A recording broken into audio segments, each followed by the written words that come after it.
몇 해 전 모 방송사 토론 프로그램에서 있었던 일입니다. 그 토론 프로그램의 패널로 나왔던 한 분이 이런 이야기를 하더라고요. 성경에 11조를 내라는 조항이 없다. 미국 초창기 교회가 11조를 거뒀던 것은, 그분 표현이에요. 거뒀다 이렇게 얘기하더라고요. 거뒀던 것은 도로를 만들고 학교를 세우고 할 때 잠시 거뒀을 뿐이다. 그 이후 11조는 미국과 유럽, 세계 어디에서도 다 사라진 것이다. 그런데 한국 교회는 유독 11조를 강조한다. 그랬더니 진행자가 이렇게 그 패널에게 물었습니다. 성경에 11조가 있나요? 그랬더니 이 패널이 또 이렇게 이야기합니다. 없다, 없다. 살해를 하라는 구절은 있지만 11조를 내라고 못 박지는 않았다. 그래서 이 세상 어디에도 11조를 걷지 않고 있다. 여러분은 이분의 이야기를 어떻게 생각하십니까? 마치 한국 교회가 성경에도 없는, 그리고 다른 나라에도 없는 11조를 돈을 걷기 위해서 강조하고 있다는 듯이 설명을 하더라고요. 저는 전적으로 동의할 수 없습니다. 무지의 소치이고, 그리고 무엇보다 헌금의 진정한 영성을 모르기 때문에 이렇게 이야기합니다. 사실 지금 한국교회에서 11조를 반대하는 교회들도 있습니다. 11조를 하지 않아도 된다라고 이야기하기도 합니다. 그러나 과연 그럴까요? 무엇보다 11조를 하지 않아도 된다라고 이야기하는 분들이 내세우는 몇 가지 주장들이 있습니다. 그 중에 첫째가 뭐냐면 예수님께서 11조를 하지 말라고 하셨다는 거예요. 과연 그럴까요? 여러분, 우리 마태복음 23장을 찾겠습니다. 마태복음 23장 23절입니다. 화 있을진저 외식하는 서기관들과 바리새인들이요, 예수님께서 당시의 서기관들 바리새인들을 향해 책망하시면서 말씀하세요. 너희가 박하와 회향과 근체에 11조는 들이되 율법에 더 중한 바 정의와 긍휼과 믿음은 버렸도다. 그러나 이것도 행하고 저것도 버리지 말아야 할지니라. 이렇게 주님이 말씀하셨어요. 분명히 이 대목은 예수님께서 당시에 교권주의자들을 책망하시는 대목이 맞습니다. 그것도 아주 심하게. 그래서 화 있을진저 이렇게 말씀하세요. 너희에게 화가 있다. 이건 저주의 구문이에요. 그럼 예수님께서 이 23절에서 그들을 책망하신 내용이 무엇이냐? 얼핏 보면 마치 11조를 드리는 것을 책망하시는 것처럼 보여집니다. 하지만 그렇지 않습니다. 너희가 그렇게 11조는 드리는데 율법에서 정말 중요하다고 이야기하는 정의와 긍휼과 믿음을 버렸다는 거예요. 그러니까 지금 주님께서 책망하시는 것은 그들이 11조를 드리고 있다는 걸 책망하신 것이 아니라 11조를 드리는 그들이 그보다 더 중요한, 율법에서 중요하다고 이야기하는 정의와 긍휼과 믿음은 버렸다는 거예요. 다시 말해 그들이 11조를 하면서 그것뿐만 아니라 소홀히 여기지 말아야 될 정의와 긍휼과 믿음을 그들이 소홀히 여겼다는 거예요. 예수님의 말씀은 11조를 드리지 말라는 말씀도 아니고 그들이 11조를 했다는 사실을 비판하거나 11조를 폐지하라고 말씀하시는 것도 아니었습니다. 물론 여기 언급되어 있는 박하, 회향, 근체라고 하는 이 모든 것들은 작은 식물의 일종이에요. 원래 율법의 11조에서는 이 항목은 들어있지 않습니다. 그러니까 없던 항목들을 만들어서 더 세밀하게 지금 그들이 11조를 내고 있다는 말씀이세요. 그러나 주님이 하신 말씀은 이것도 행하고 저것도 버리지 말아야 된다. 그러니까 그들이 지금 세밀하게 주도 면밀하게 하고 있는 11조도 계속해서 행하고, 하지만 그것만 할 것이 아니라 너희들이 지금 놓치고 있는 정의와 긍휼과 믿음, 즉 하나님을 믿는 하나님의 백성들로서 마땅히 살아가야 될 그 삶의 모습도 역시 너희들은 중요하게 여겨야 된다라고 말씀하시는 대목이지요. 이 구절을 공동 번역에서는 이렇게 번역하고 있습니다. 10분의 1을 바치는 일도 소홀히 해서는 안 되겠지만 정의와 긍휼과 믿음도 실천해야 되지 않겠느냐, 이렇게 반문하시는 형식으로 번역하고 있습니다. 저는 이 구절에 담겨져 있는 의미를 적절히 반영하고 있다고 생각이 됩니다. 여러분, 예수님께서 11조에 관해 언급하고 계십니다, 분명히. 그리고 예수님께서 11조를 하지 말라고 하신 적도 없습니다. 오히려 그들이 11조를 하고 있는 것들을 계속해서 지속하고, 뿐만 아니라 정의와 긍휼과 믿음도 버리지 말아야 된다, 그들이 놓치고 있었던 것들에 관해 예수님께서 책망하고 계시는 것이지요. 그러니까 예수님께서도 11조를 지속하도록 말씀하고 계신다는 겁니다. 두 번째, 11조를 하지 않아도 된다라고 주장하는 분들의 근거 중에 하나가 뭐냐면, 초대교회, 즉 모든 지역교회의 롤 모델이라고 할 수 있는 초대교회에 11조에 대한 언급이 없고 11조를 강조하지 않았다는 거예요. 그래서 지금 11조는 하지 않아도 된다는 겁니다. 사실 표면적으로 보면 그들의 주장이 타당성이 있게 보여집니다. 하지만 과연 그럴까요? 자, 우리 사도행전 2장을 찾겠습니다. 사도행전 2장 44절을 보세요. 믿는 사람이 다 함께 있어 모든 물건을 서로 통용하고. 여러분, 초대교회에서 있었던 현상 중에 하나가 뭐냐면, 모든 사람들이 다 같이 서로 쓸 것을 나누었다는 거예요. 통용, 같이 사용했다는 겁니다. 이렇게 했기 때문이었어요. 45절을 보세요. 또 재산과 소유를 팔아 각 사람의 필요를 따라 나눠줬어요.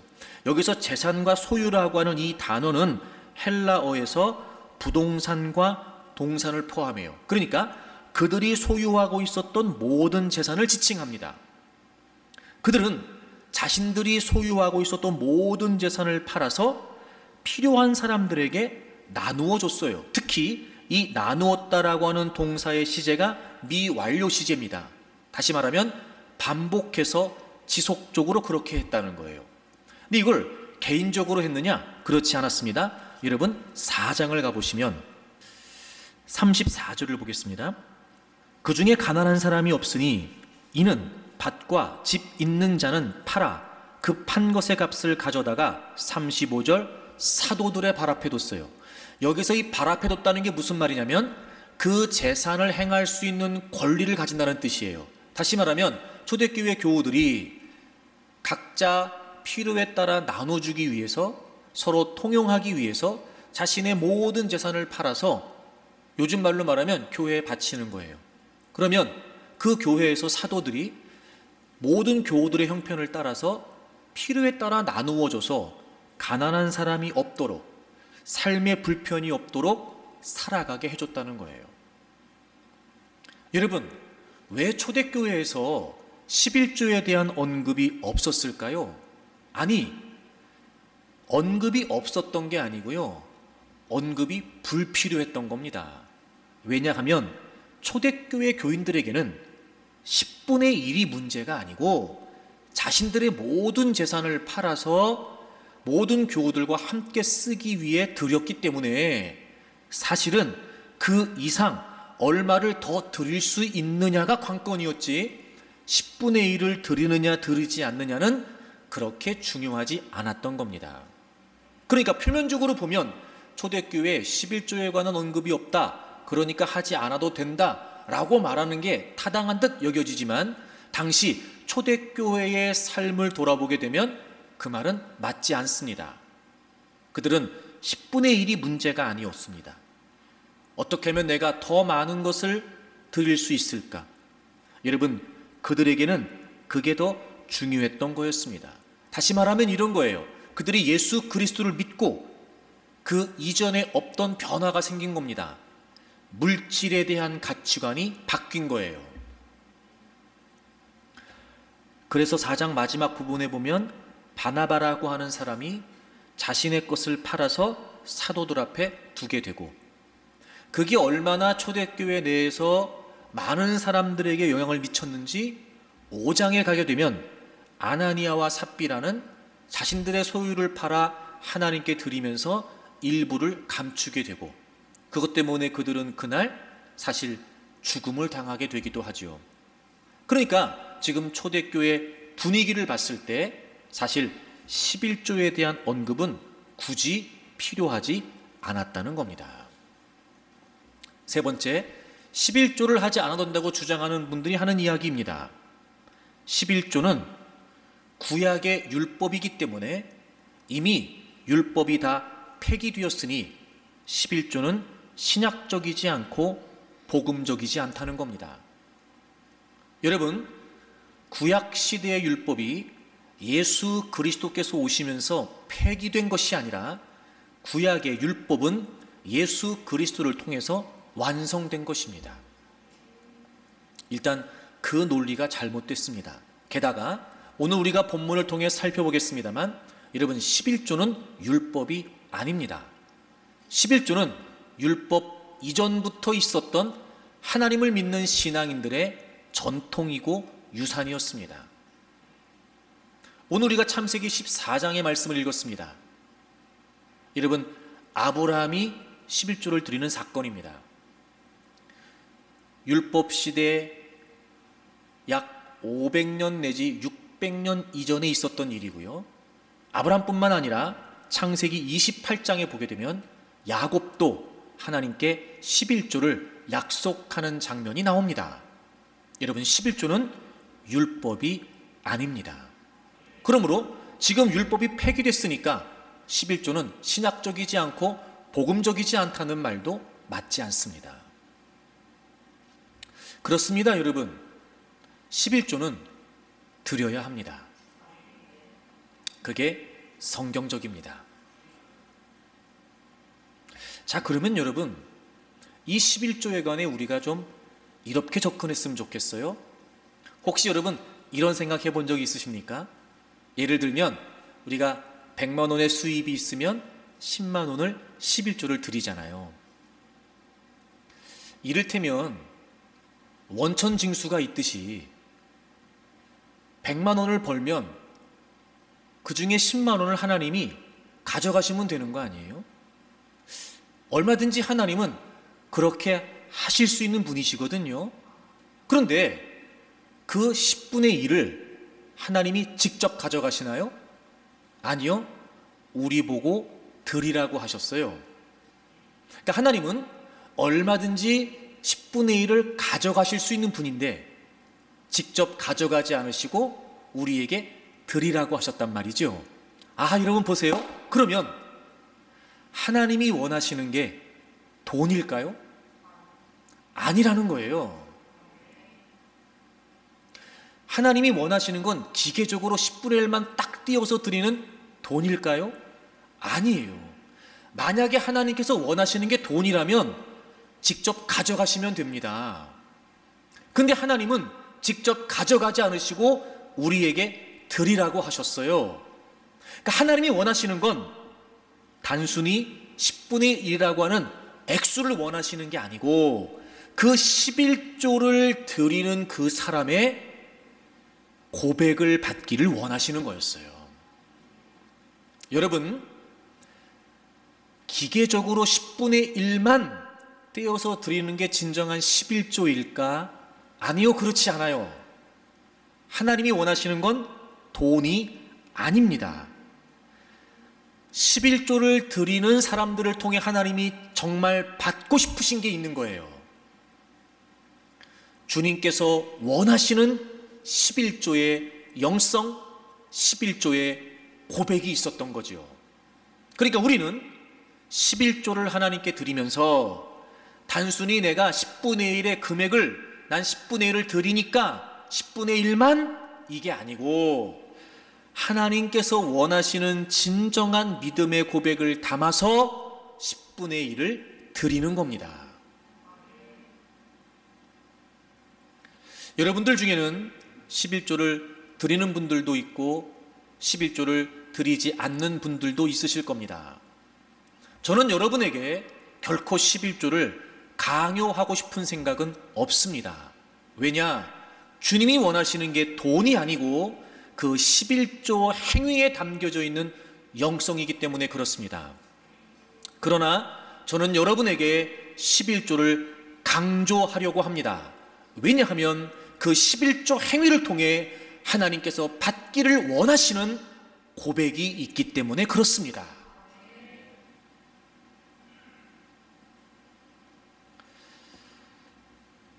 성경 최초의 11조 사건인 창세기 14장에 등장하는 아브라함의 이야기는 전쟁 이야기로부터 시작합니다. 엘람의 왕이었던 그돌라오메를 중심으로 한 요단강 동편의 4개국이 연합을 해서 가나안 땅, 특히 사해 남쪽에 소돔과 고모라 지역을 중심으로 한 5개의 도시 국가를 침략하게 됩니다. 이유는 이렇습니다.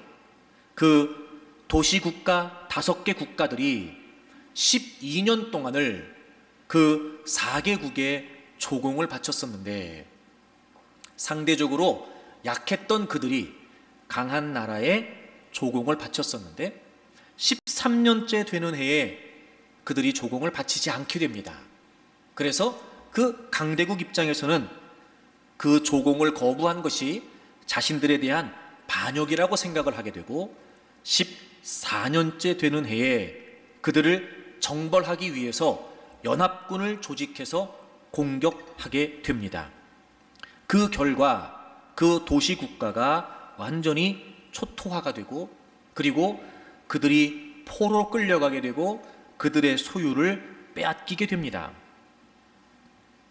여러분 오늘 본문 4장 11절을 보시게 되면 내 나라의 왕이 소돔과 고모라의 모든 재물과 양식을 빼앗아 갑니다. 그런데 그 지역에 누가 살고 있었냐면 아브라함의 조카였던 롯이 살고 있었습니다. 그래서 12절을 보시면 소돔에 거주하는 아브라함의 조카 롯도 사로잡고 즉 롯도 잡혀간 거예요. 그리고 그 재물까지 다 빼앗기게 됩니다. 그리고 이 소식을 들었던 아브라함이 자신의 집에서 기르고 있었던 일종의 사병의 개념이었던 것 같아요. 318명을 거느리고 그 연합군들과 싸우게 됩니다. 15절에 보시면 그와 그의 가신들이 즉 아브라함과 318명의 군인들이 나뉘어 밤에 이렇게 된 걸 보면 나름대로 전략을 짜고 밤에 기습 공격을 감행했던 것 같아요. 그래서 그 연합군을 쳐부수고 그리고 빼앗겼던 것들, 포로로 잡혀갔던 사람들, 롯과 그의 재물과 부녀와 친척을 다 찾아오게 됩니다. 아브라함이 그 전쟁에서 승리를 하고 빼앗겼던 것들을 다 되찾게 되고 그리고 조카 롯과 그리고 여인들까지 다 찾아오게 됩니다. 그렇게 아브라함이 개선 장군이 돼서 다시 돌아오고 있을 때 많은 환영 인파들이 있었고 그 중에 멜기세덱이라고 하는 사람이 있었는데 그 멜기세덱에게 아브라함이 그 얻은 것에서 10분의 1을 드리게 됩니다. 바로 이 내용이 성경 최초로 등장하는 11조의 사건입니다. 오늘 이 본문의 내용을 통해서 성경 최초의 11조 사건을 통해서 11조를 통해서 하나님께서 정말 원하시는 고백은 무엇일까? 지금까지 11조를 드리고 계시는 분들, 오늘 이 말씀을 통해서 여러분의 11조의 모습을 한번 돌아보시기를 바랍니다.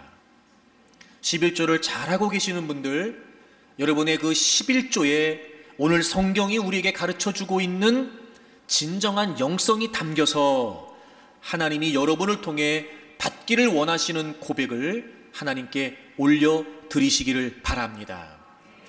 아직까지 11조를 하지 않고 계신 분들은 오늘 이 내용을 통해서 하나님이 원하시는 건 돈이 아니라 나를 통해 이런 고백을 받기를 원하시는구나 라고 하는 깨달음이 있다면, 여러분 그 믿음의 고백을 하나님께 올려드리는 모습으로 여러분의 수입의 10분의 1을 하나님께 드릴 수 있기를 바랍니다. 여러분, 우리 모든 교우들이 저는 진정한 영성의 11조를 통해 하나님이 기뻐하시는 믿음의 고백을 올려드릴 수 있기를 바랍니다. 그리고 하나님이 약속해 주신 11조를 드리는 자들에게 주시겠다고 약속하신 성경의 모든 축복이 진정한 영성으로 11조를 드리는 여러분 모두에게 이루어지기를 바랍니다. 그렇다면 여러분, 하나님께서 11조를 통해 받기를 원하시는 진정한 믿음의 고백은 무엇일까요? 돈이 아니라 하나님이 원하시는 진정한 영성의 11조는 과연 무엇일까요? 첫째, 오늘 본문을 보시면 제가 서두에 설명을 드렸던 것처럼 그렇게 아브라함이 전쟁에서 승리하고 이제 개선 장군이 되어서 돌아오고 있을 때 많은 환영 인파 중에 멜기세덱이라고 하는 사람이 있었습니다. 18절을 보시게 되면 그는 살렘의 왕이었어요. 이 살렘이라고 하는 말은 예루살렘의 옛말입니다. 그는 예루살렘의 왕이었고, 그리고 18절 맨 마지막에 보시게 되면 그는 하나님의 제사장이었습니다. 멜기세덱이 있었고, 19절에 그렇게 전쟁에서 승리하고 돌아오는 아브라함에게 멜기세덱이 이런 이야기를 합니다. 그가 아브라함에게 축복하여 이르되, 그러니까 멜기세덱이 아브라함을 축복합니다. 천지의 주제이시요 지극히 높으신 하나님이요 아브라함에게 복을 주옵소서. 전쟁에서 이기고 돌아오는 아브라함을 멜기세덱이 축복합니다. 하나님, 아브라함에게 복을 주십시오. 그리고 아브라함은 10분의 1을 멜기세덱에게 드리게 된 겁니다. 여러분, 이런 내용이 아닐까요? 어찌 보면 지금 아브라함이 전쟁에서 승리했다는 것 그 자체도 축복이었을 겁니다. 그런데 지금 멜기세덱은 아브라함에게 다시 축복을 합니다. 하나님, 아브라함을 축복해 주십시오. 하나님, 아브라함에게 복을 주십시오. 특히 이 멜기세덱은 하나님의 제사장이었습니다. 여러분, 당시에 제사장은 하나님을 대신하는 사람이었죠. 그러니까 멜기세덱이 축복한다는 건, 제사장이 축복을 한다는 건 지금 하나님이 축복하신다는 거예요. 지금 아브라함은 멜기세덱을 통해 하나님의 축복을 받고 있었던 겁니다. 그리고 아브라함이 깨달은 거예요. 내가 지금 축복을 받고 있구나. 하나님이 나를 축복하시고 계시구나. 내가 지금 하나님의 축복을 받은 자이구나 라고 하는, 하나님으로부터 자신이 축복을 받은 사람이라는 사실을 깨우치고 10분의 1을 드리게 된 겁니다. 여러분, 진정한 11조의 영성 첫 번째, 그것은 바로 하나님의 축복에 대한 고백입니다. 이렇게 말씀드리고 싶어요. 비교해서 복을 받기 위해 11조를 드리는 것이 아니라 복을 받은 것에 대한 고백으로 11조를 드리는 거예요. 여러분, 11조는 복을 받기 위한 수단이 아니라 복을 받은 것에 대한 고백이란 말입니다. 물론 우리가 하나님께 온전히 11조를 드리게 되면 하나님은 그 11조를 받으시고 복을 주시겠다고 약속하셨어요. 그런데 여러분, 우리가 11조를 드리는 것은 하나님이 약속하신 그 11조의 결과 때문에 내가 이걸 드리니까 이만큼 복을 받을 거야, 내가 복을 받기 위해 11조를 드려야 돼 라고 11조를 드리는 것이 아니고, 이미 하나님은 나를 축복하셨다, 나는 하나님의 축복을 받은 사람이다 라고 하는 하나님의 축복을 깨우치고 그 하나님의 축복에 대한 고백으로 11조를 드리는 거예요. 하나님께서 원하시는 건 돈이 아닙니다. 하나님께서 원하시는 건 날마다 모든 삶의 순간에 나는 하나님의 축복으로 살고 있습니다, 하나님의 축복과 하나님의 은혜가 없이는 살아갈 수 없는 존재입니다. 매 순간 우리의 삶에 베풀어 주시는 그 모든 하나님의 은혜의 축복을 깨달은 사람들이, 아하, 내 모든 삶의 현장에서 나를 축복하시는 하나님을 만나고 깨우치는 사람들이, 하나님, 저는 하나님의 복으로 살고 있습니다. 하나님, 저는 하나님의 은혜로 살고 있습니다 라고 하는 믿음의 고백을 수입의 10분의 1에 담아서 하나님께 드리는 거란 말이에요. 하나님이 그 11조를 받기를 원하시는 거였습니다. 저는 분명히 생각하건대 멜기세덱의 축복을 받으면서 아브라함이 과거 이 장면을 떠올렸을 거라고 생각이 돼요. 여러분, 창세기 12장을 좀 펴보시겠어요? 하나님께서 아브라함을 맨 처음 부르셨던 그 장면 말입니다. 12장 1절부터 보시면 하나님께서 아브라함에게 나타나셔서 너 다 떠나 내가 내게 보여줄 땅으로 가라 이렇게 말씀하시더니 2절에 내가 너로 큰 민족을 이루고 내게 복을 주어 내 이름을 창대하게 하리니 너는 복이 될지라 이렇게 말씀하셨어요. 여러분, 하나님께서 아브라함을 처음에 부르셨을 때 떠나라고 하시면서 무슨 약속을 주셨냐면 너는 복이 될지라. 여러분, 이 될지라라는 표현은 명령형이에요. 명령형입니다. 이 말은 무슨 말이냐면 아브라함이 복 그 자체가 될 거라는 거예요. 그리고 명령하신 것은 그게 하나님의 약속이었기 때문에 하나님께서 반드시 자신의 주권으로 이루시겠다는 걸 강조하신 거예요. 하나님이 아브라함을 부르시면서 너 복이 되라, 복이 되라. 그리고 3절에 너를 통해서 내가 많은 민족들에게 복을 줄 것이다. 제가 설명드린 적이 있습니다만 이 말씀은 아브라함을 통해서 하나님이 민족을 형성하시고 그리고 그 이스라엘 민족을 통해 예수 그리스도를 이 땅에 보내셔서 모든 민족을 구원할 계획을 품고 계신 것을 의미했습니다. 다시 말해 지금 하나님이 아브라함을 축복하시는 이 장면, 그건 아브라함에게 어떤 소유를 주셔서 아브라함에게 어떤 물질을 주셔서 이런 의미가 아니었고, 아브라함, 하나님이 부르신, 하나님이 택하신 아브라함 그 자체가, 아브라함의 존재 자체가 복이 된다라고 하는 의미였습니다. 물론 지금 아브라함은 전쟁에서 이기고 돌아왔습니다. 그건 역시 하나님의 축복이죠. 물론입니다. 하지만 그 이전에 이미 아브라함은 하나님으로부터 복된 존재로 부르심을 받았다는 거예요. 멜기세덱이 지금 그걸 아브라함에게 일깨워주고 있는 겁니다. 아브라함아, 너는 복된 존재다. 너는 이미 하나님의 복을 받은 존재다. 하나님, 아브라함을 축복해 주십시오.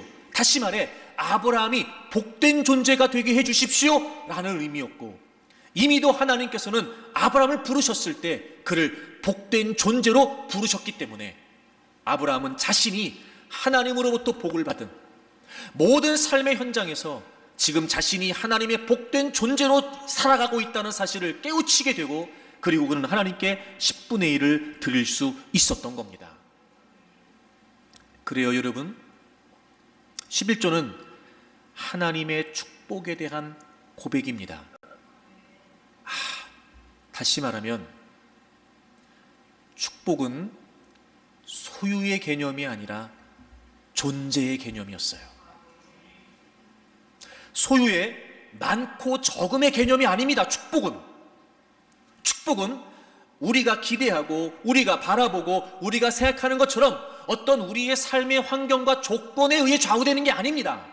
여러분, 하나님은 우리를 이미 복된 존재로 불러주셨어요.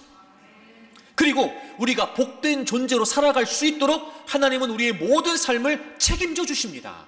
그러니 우리의 모든 삶의 현장에는 하나님의 은혜와 하나님의 축복으로 가득할 수밖에 없고, 소유의 개념에 머물러 있었던 그가 정말 나를 복된 존재가 되게 하시는 하나님의 축복을 깨달은 현장에서 그분께 감사의 고백을 올려드리지 않을 수 없다는 겁니다. 사랑하는 여러분, 잊지 마십시오. 11조는 복을 받기 위한 수단이 아니라 11조는 이미 내가 하나님의 축복된 존재가 되었다는 사실을, 그리고 그 하나님의 축복 속에 살아가고 있다는 사실을 깨달은 자들이 이미 베푸신 하나님의 축복에 대해 고백을 올려드리는 것입니다. 축복은 소유의 개념이 아니라 축복은 존재의 개념이었습니다. 그도 그럴 것이, 우리가 성경을 통해서 제일 먼저 하나님 만나게 되는데 제일 먼저 만나게 되는 하나님이 어떤 하나님이십니까? 바로 우리를 축복하신 하나님이십니다. 여러분, 하나님은요, 다른 피조물들과 달리 우리 인간을 하나님의 형상대로 만들어 주셨습니다. 그리고 하나님 보시기에 좋았다고 하셨어요. 우리의 존재 자체를 하나님은 축복하신 겁니다. 왜요? 하나님의 형상대로 만드셨거든요. 이미 하나님은 우리를 복된 존재가 되게 하셨습니다. 그리고 하나님의 형상대로, 즉 복된 존재로 만드신 우리가 살아갈 수 있도록 하나님은 많은 피조물들을 만드시고, 그리고 또 우리를 축복하십니다. 생육하고 번성하고 땅에 충만해라. 여러분, 우리가 제일 먼저 만난 하나님은 우리를 축복하시는 하나님이에요. 그런데 우리가 죄를 짓게 되고 타락을 하고 하나님의 형상이 깨어지게 되지요. 하지만 우리를 복된 존재로 살아가기를 원하신 하나님께서는 우리를 그대로 내버려 두시지 않습니다. 그 죄와 저주와 사망 가운데 두지 않으셨다고요. 하나님의 형상이신 예수 그리스도를 우리에게 보내주셨고, 그분이 우리의 모든 죄를 짊어지시고 십자가에서 대속의 죽음을 죽으심으로 말미암아 여러분, 깨어졌던 하나님의 형상이 다시 우리에게 회복되었습니다. 다시 말해 우린 다시 하나님의 축복된 존재가 되었다는 거죠. 여러분, 구원이 무슨 의미입니까? 복음이 무슨 의미입니까? 십자가가 무슨 의미입니까? 우리가 원래 축복된 존재로 지어졌을 그 당시, 그 창조의 원리로 다시 회복되는 것을 의미하는 것입니다. 여러분, 이미 우리가 예수 그리스도를 믿고 구원받았다는 사실은 이미 우리가 하나님의 축복 안에 있다는 것을 의미하는 것입니다. 그리고 우리가 생존하는 것, 우리가 호흡하는 것, 그리고 우리가 일하는 것, 우리가 살아가는 것, 이 모든 것들이 하나님이 우리에게 베풀어 주신 은혜와 축복이라는 거지요.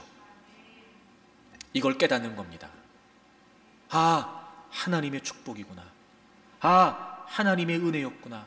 아, 이렇게 나는 하나님의 축복을 받은 존재였구나 라고 하는 사실을 깨닫는 자들은 자신의 수입의 10분의 1을 하나님께 드리면서, 하나님, 제가 하나님의 축복 안에 삽니다. 하나님, 제가 예수 그리스도의 은혜로 하나님의 형상이 회복되고 제가 이렇게 하나님의 축복 속에 살아갑니다. 하나님, 저는 하나님의 복을 받은 존재입니다.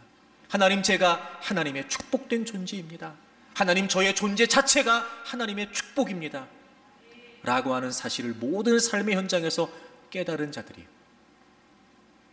한 달의 삶을 마무리하면서 그 수입의 10분의 1을 하나님께 드리는 겁니다.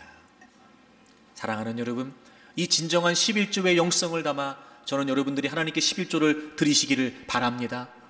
그리고 이 고백을 기쁘게 받으신 하나님께서 약속의 말씀을 따라서 여러분의 삶의 현장에 11조의 축복도 베풀어 주시기를 바랍니다. 그래서 우리의 개념이, 이 축복의 개념이 소유에서 존재로 바뀌어야 됩니다. 그러려면 무엇보다 중요한 게 뭐냐면 그 축복하시는 하나님을 인식하는 겁니다. 우리가 왜 자꾸 축복을 소유의 개념으로만 생각하게 되냐면요, 그걸 주신 하나님은 놓치고 하나님이 축복과 은혜로 베풀어 주신 그것에만 마음을 두기 때문에 우리는 자꾸 축복을 소유로만 여겨요. 그래서 소유의 많고 적음에 따라 내가 복을 받았다 못 받았다 생각을 합니다. 우리의 상황과 환경이 좋고 나쁨에 따라 나는 복을 받았다 못 받았다 이렇게 생각하는 거예요.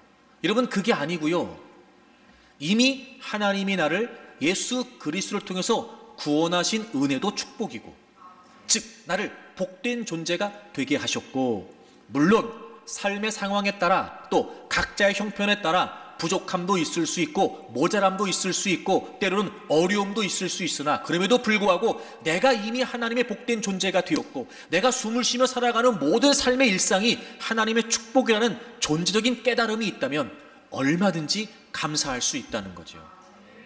그래서 우리는요, 우리를 축복하시는 하나님을 잊으면 안 됩니다. 오늘 본문을 다시 한번 보실까요? 멜기세덱이 아브라함을 축복하면서 이렇게 이야기를 해요. 19절을 다시 보시면 그가 아브라함에게 축복하여 이르되 천지의 주제이시오 지극히 높으신 하나님이요 아브라함에게 복을 주옵소서. 여러분, 그냥 멜기세덱이 하나님 아브라함에게 복을 주십시오 라고 이야기할 수 있어요? 그리고 멜기세덱은 제사장이었기 때문에 그냥 아브라함을 축복합니다 라고 이야기해도 하나님을 대신하는 직분자로서 얼마든지 하나님의 축복이라고 당시에는 여길 수 있었던 상황에 왜 굳이 멜기세덱이 아브라함을 축복하면서 하나님에 대해 언급할까요? 천지의 주제이시오. 여러분, 여기에서 이 주제이시라고 하는 이 말은 하나님이 창조자이시며 그리고 창조하셨기 때문에 그분이 소유자이시라는 의미예요. 즉 모든 것을 주관하시는 주인이시라는 뜻이죠. 여러분, 하늘과 땅의 모든 것들을 소유하신 분은 하나님이십니다. 그리고 그분은 지극히 높으시대요. 그냥 높으신 게 아니라 지극히, 그러니까 가장 높으시다는 거죠. 즉 하나님은 모든 것 위에 가장 높으신 초월적인 하나님이시라는 의미였습니다. 멜기세덱이 아브라함에게 축복을 전하면서 왜 이렇게 하나님에 관해 구체적으로 언급했던 걸까요? 모든 걸 만드시고 소유하신 그 초월적인 존재이신 하나님. 여러분 보세요. 하나님에 대한 인식이 분명해야 하나님이 주신 것들을 소중히 여기게 됩니다. 그러니까 이런 거예요. 하나님이 베풀어 주신 축복을 축복으로 여길 수 있는 건 내가 지금 소유하고 있고 내가 지금 갖고 있는 그것 때문이 아니고요, 그걸 주신 분이 하나님이시라고 하는 인식으로부터 나온단 말이에요. 하나님은 모든 것을 가지신 분이세요. 모든 것을 자신의 마음대로 하시는 주관하시는 하나님이세요. 그리고 그분은 우리 피조물인 인간과는 달리 초월적인 존재이세요. 여러분, 근데요, 그분이 여러분을 축복하신 거예요. 그분이 여러분을 살아갈 수 있게 하신 거예요. 그분께서. 그러니까 하나님에 대한 인식이 분명하면 분명할수록 우린 그 어떤 것이라도 하나님의 축복으로 여길 수가 있게 돼요. 나같이 보잘것없는, 나같이 아무런 자격이 없는, 나같이 이렇게 아무것도 아닌 존재를 그 하나님께서, 바로 그분께서 기억하시고 나의 삶의 모든 부분들을 세밀하게 살피시고 공급하시고 지키시고 이끄시고, 여러분, 이게 당연한 게 아니고요, 다른 것보다 그런 하나님께서 초월적이신, 완전하신, 거룩하신, 게다가 모든 걸 만드시고 주인 되신 그분께서 내 삶을 이렇게까지 세밀하게 살피고 계시다니, 나를 이렇게까지 기억하고 계시다니, 그러니 여러분, 그 하나님이 어떤 분이신지 분명히 인식이 된다면 여러분, 우린 그분으로부터 준 모든 것들을 하나님의 은혜와 축복으로 받을 수 있게 되지요. 아하, 왜 자꾸 우리는 우리의 삶의 현장에서 하나님의 축복을 놓치고 감사하면서 11조를 드리면서 진정한 믿음의 고백을 하나님께 올려드리지 못하는가? 그건 하나님에 대한 인식을 놓치기 때문에 하나님께로부터 주어진 모든 것들을 우리가 소중히 간직하지 못하는 거예요. 그래서 멜기세덱은 아브라함을 축복하면서 그 하나님이 천지의 주제이시며 지극히 높으신 하나님이라고 하는 사실을 먼저 언급한 겁니다. 저는 여러분들이 진정한 11조의 영성을 담아 헌금을 할 수 있기를 바랍니다. 여러분, 그러려면 11조는 더 이상 복을 받기 위한 수단으로 드리시면 안 됩니다. 이제는 하나님이 나를 축복하셨다라고 하는 사실을 진정으로 깨닫고 그분께서 나 같은 존재를 기억하시고 살피셔서 나에게 생명을 주신 것뿐만 아니라 나를 구원하신 것뿐만 아니라 내 모든 삶을 살아가게 하십니다.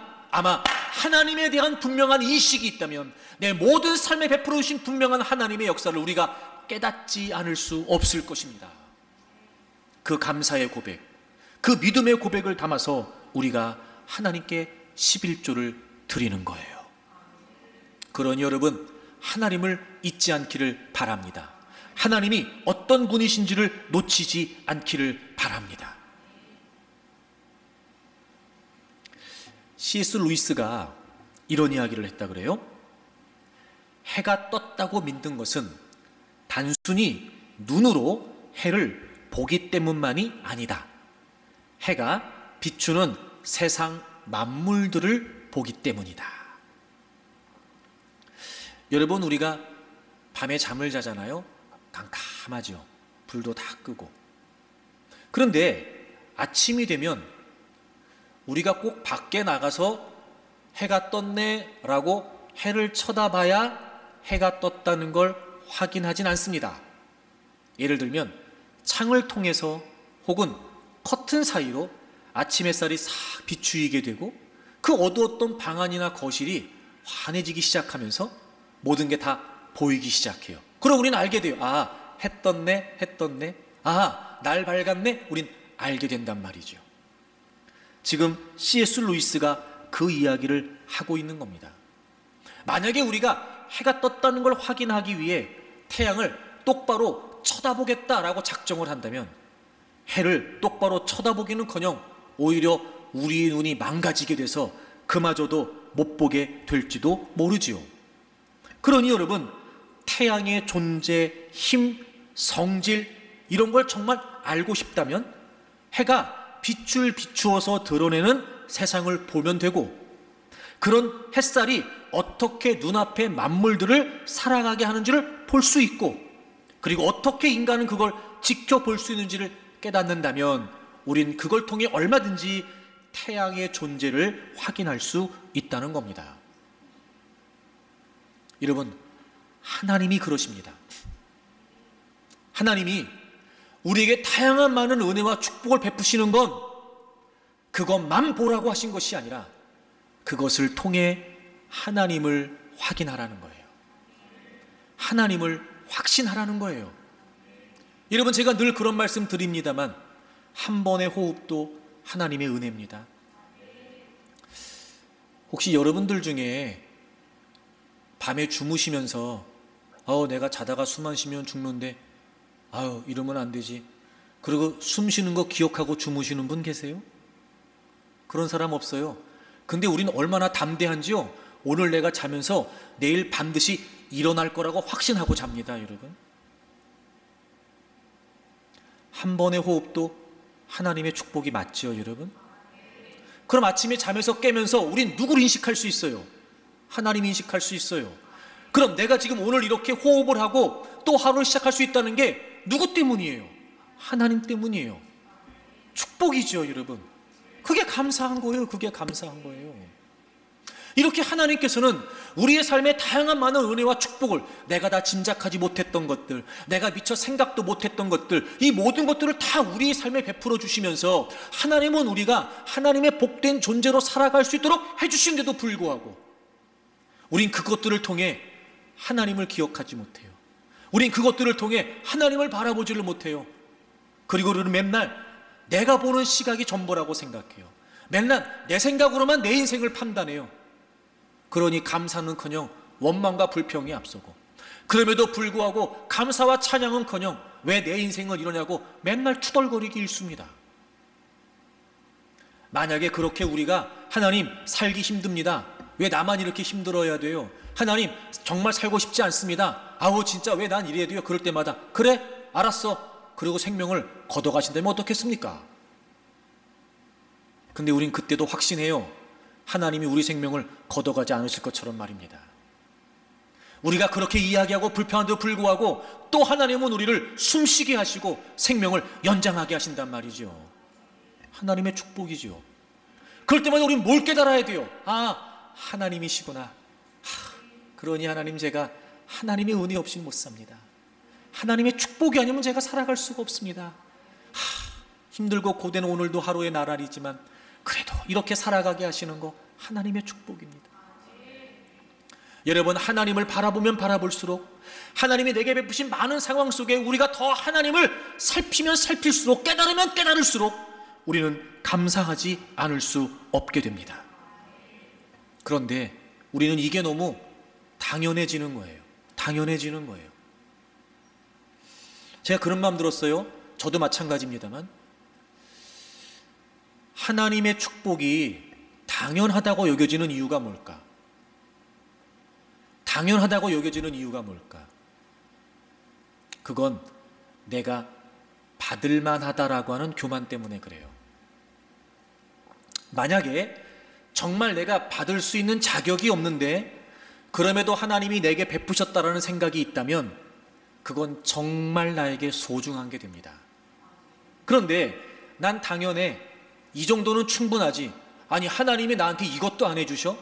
내가 지금까지 하나님께 한 게 얼마나 있는데, 아니, 하나님 나한테 이것도 못 해주시나?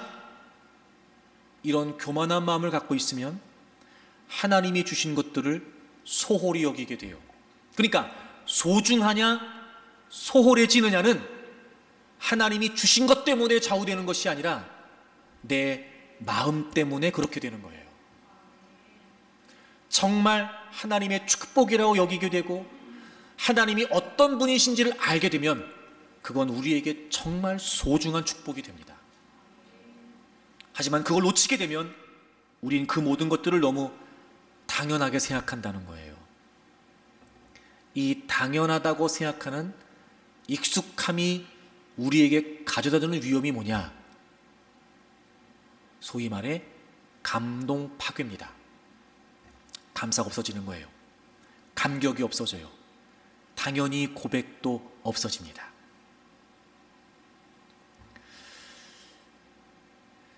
TBWA 코리아에서 크리에이티브 대표로 일하고 있는 박웅현이라고 하는 대표가 자신의 책 8단어에서 익숙함이 가져오는 위험에 관해 이렇게 지적을 합니다. 참 재밌어요, 여러분. 무언가 감동하려면 머리가 쩍 갈라지는 것 같은 충격이 있어야 하는데 없어요. 지하철 안내방송으로 비발디의 사계를 듣고 새벽 쓰레기차 소리로 베토벤의 엘리제를 위하여를 들었어요.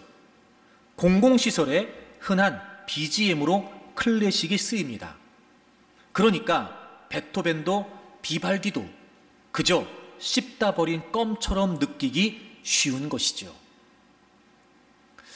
여러분, 요즘 다른 차들은 그렇게 후진 기어를 넣을 때 음악이 나오는 건 없는 것 같아요. 근데도 여러분, 왜 이렇게 쓰레기 차들은 후진 기어 넣으면 띠리리리리리리리 음악 나오잖아요. 아마 이 음악 모르시는 분은 없을 거예요. 근데 여러분, 그거 아십니까? 이 음악을 작곡한 사람이 무려 베토벤입니다. 베토벤. 음악의 악성이라고 불리는, 이게 무슨 말이냐면 음악의 성인이란 뜻이에요. 띠리리리리리리리 새벽마다 쓰레기차 후진할 때 들리는 그 소리, 작곡한 사람이 베토벤이라고요. 예를 들어 여러분이 멋진 연주장에 최고의 연주가가 피아노 앞에 앉아서 조명을 받고 그리고 이 엘리제를 위하여를 연주한다고 생각해 보세요. 어떻겠어요, 여러분? 감동. 이야, 멋지다. 역시 베토벤이야. 아마 그럴걸요? 그들이 맨날 띠리리리리리리리 쓰레기차를 들어요. 그러니 감동이 파괴되는 거예요. 이렇게 얼마든지 그 명곡을 통해 우리가 감동받을 수 있는데도 불구하고 익숙하게 쉽게 접하게 되면 모든 감동이 사라지게 된다는 거예요. 마치 갑각류의 껍질처럼 아주 단단하게 굳어져서 어떤 감격도 감동도 받지 못한다는 거예요. 하나님이 가끔 공기를 좀 없애주셔야 우리가 고마움을 할까? 가끔 자다가 못 일어나야 우리가 숨 쉬는 것을 감사할까? 사실 우리가 놓치고 있는 우리 일상에 너무 익숙해져 있는 하나님의 축복이 얼마나 많은지 몰라요. 근데 우리가 이걸 당연하게 여기고 소홀히 여기고 점점 굳어져 가는 거예요. 내가 지금 사는 꼴인데 무슨 11조를 드립니까? 우린 이런 얘기하는 겁니다. 그 수입을 포함하여 우리가 살아가는 모든 삶이 하나님의 축복인데 왜 우리는 당연하다고 생각하고 그 모든 것들을 익숙하면서 감사하려고 하지 않고 왜 익숙하면서 무뎌지냔 말이에요. 여러분, 이제 하나님에 대한 의식을 갖고 저는 여러분들이 분명히 여러분의 삶의 모든 일상에 베풀어진 하나님의 축복을 깨우치는 일들이 회복되기를 바랍니다. 그리고 그 마음을 담아서 그 중심을 담아서 저는 여러분들이 진정한 10분의 1을 하나님께 드릴 수 있기를 바랍니다. 사실 하나님은 우리에게 이렇게 축복하시기 위해서 우리의 존재를 복되게 하시기 위해서 하나님은 우리에게 이렇게까지 하십니다. 문학, 철학, 역사, 종교, 예술을 아우르면서 지필 활동을 하는 영국의 소설가이자 수필가이자 철학자, 유럽의 뛰어난 문장가에게 수여하는 샤를르 베이용 유럽 에세이상을 수상한 알렌드 보통의 책 우리는 사랑일까에서 그는 이런 이야기를 합니다. 옥스포드 영어 사전에는 권력이란 어떤 일을 하거나 어떤 영향을 미치거나 사람이나 사물에게 작용을 가하는 능력이라고 한다. 전쟁에서는 도시의 방어벽을 무너뜨리거나 비행장에 폭탄을 투하할 수 있는 쪽이 힘이 있다. 경제계에서는 주식을 사들여서 시장을 공략할 수 있는 편이 힘이 있다. 사랑에서는 권력이 무엇을 할 수 있는 능력이 아니라 아무것도 안 해도 되는 능력으로 간주된다. 권력은 뭔가 할 수 있는 힘입니다. 그런데 사랑은 그 권력을 놓습니다. 사랑하면 권력을 뺍니다. 사랑하면 힘을 빼지요. 사랑하면 자존심도 뺍니다. 오히려 사랑하는 쪽이 더 안달합니다. 더 사랑하는 사람이 집니다. 마치 을이 되는 것처럼 보입니다. 사랑하기에 낮아지고 사랑하기에 힘을 휘두르지 않고 사랑하기에 기꺼이 행사할 수 있는 권력도 내려놓고 약해집니다. 여러분, 예수 그리스도의 십자가는 하나님께서 힘을 빼신 최고의 사건입니다. 예수 그리스도의 십자가는 하나님께서 우리를 너무나 사랑하신 나머지 자신의 힘을 모두 내려놓으신 최고의 사건입니다. 그리고 하나님은 우리를 복된 존재가 되게 하셨습니다. 여러분, 고린도후서 8장을 찾겠습니다. 우리 다 같이 한번 읽어볼까요? 고린도후서 8장 9절입니다. 같이 읽겠습니다. 우리 주 예수 그리스도의 은혜를 너희가 알거니와 부요하신 이로써 너희를 위하여 가난하게 되심은 그의 가난함으로 말미암아 너희를 부요하게 하려 하심이라. 아멘. 우리 주 예수 그리스도의 은혜, 즉 하나님이 우리를 복된 존재가 되게 하시기 위해서 예수 그리스도를 통해 베풀어 주신 분명한 축복, 이걸 너희들이 다 알기를 원한다. 지금 바울 사도가 그렇게 권면하고 있습니다. 그분은 부요하신 분이십니다. 여러분, 예수님은 하나님이십니다. 그분은 창세 전부터 하나님과 모든 영광을 함께하고 계셨던 부요하신 분이셨습니다. 그런데 그분이 우리를 위하여 가난하게 되셨습니다. 그분은 모든 것을 내려놓으셨습니다. 하늘의 보좌를 포기하십니다. 하나님의 아들이라고 하는 자리도 포기하십니다. 그분은 종의 형체를 입고 이 땅에 오셔서 죄가 없으신 그분이, 아니 죄를 모르시는 그분이 우리의 모든 죄를 짊어지시고 십자가에 매달리시게 됩니다. 부요하신 그분께서 가난하게 되셨습니다. 우리는 그분이 가난해지심으로 말미암아 다시 우리는 부요하게 된 것입니다. 여기에서 부요는 경제적인 부나 안전과 보장을 의미하지 않습니다. 바로 영적인 부요함, 즉 우리의 존재가 하나님의 축복과 은혜로 말미암아 거룩한 구원의 은혜를 입게 되었다는 겁니다. 하나님과 멀어져 있었던, 하나님과 분리되어 있었던, 절대 하나님의 은혜와 축복 속에 살 수 없었던 우리가 예수 그리스도께서 모든 부요함을 포기하시고 자신의 모든 힘을 빼시고 가난하게 되심으로 말미암아 우리 이제 그분의 부요함을 누릴 수 있게 된 것입니다. 하나님과 하나가 될 수 있습니다. 주님이 우리 안에, 우리가 주님 안에 거합니다. 그분 안에서 의와 평강과 희락을 누릴 수 있습니다. 그분의 자녀로서 모든 보호하심과 돌보심과 공급하심과 이끄심을 얻을 수 있게 되었습니다. 우린 하나님 안에 부요한 존재가 되었습니다. 우린 하나님의 축복을 받은 자가 되었고 하나님의 복된 존재가 되었습니다. 바로 예수 그리스도께서 십자가에서 모든 힘을 빼신 결과 그분이 가난하게 되심으로 말미암아 우리는 하나님의 축복 안에 부요한 자가 되었습니다. 사랑하는 여러분, 이 분명한 축복을 깨닫는 분들이 되기를 바랍니다. 그리고 이제부터는 복을 받기 위한 수단으로 11조를 드리는 것이 아니라 내가 축복된 존재라고 하는 사실을 깨닫고 그 하나님을 인식하고 그 하나님께 감사의 고백을 담아 10분의 1을 하나님께 드리시기를 바랍니다. 이 진정한 의미의 11조가 우리에게 실천되기를 바라고 그런 우리의 삶 속에 11조를 드리는 자들에게 주시겠다 약속하신 하나님의 복들이 넘쳐나기를 주의 이름으로 축복합니다.